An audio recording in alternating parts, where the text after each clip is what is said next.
Hi friends, সোমার হিসেল থেকে আজকে নিয়ে এসেছি ফ্রুট চাটনি। Sunday special. দেখুন, আজকে বানাচ্ছি হচ্ছে আমসত্ত্ব, খেজুর আর টমেটো দিয়ে ফ্রুট চাটনি। প্রথমেই আমি দিয়েছি একটু পাঁচফোড়ন তেলের মধ্যে, দিয়ে টমেটো আর খেজুরটা দিয়ে দিয়েছি, দিয়ে ঢেকে ঢেকে এটাকে একদম মজিয়ে নিতে হবে। তারপরে খুন্তি দিয়ে দেখুন আমি কিভাবে থেতো করছি। করে একটু স্লাইড জল দেবেন। সব কিছু যখন দেখবেন যে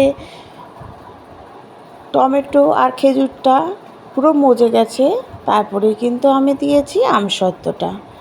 আমসত্ত্ব আগে দিলে হবে না, তাহলে কিন্তু একদম গলে যাবে।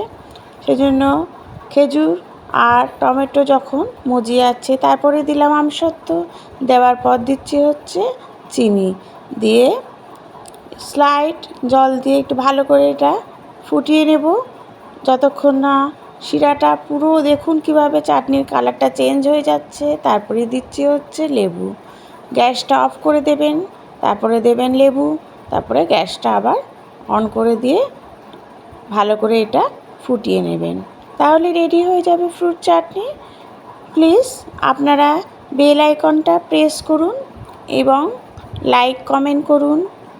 আপনারা সাবস্ক্রাইব না করলে আমি কিন্তু মোটিভেশন হচ্ছি না, তার ফলে আমার রান্না দেওয়ার মুডটাই চলে যাচ্ছে। আপনারা যদি একটু আমার পাশে থাকুন, তাহলে কিন্তু আমি খুবই উপকৃত হই।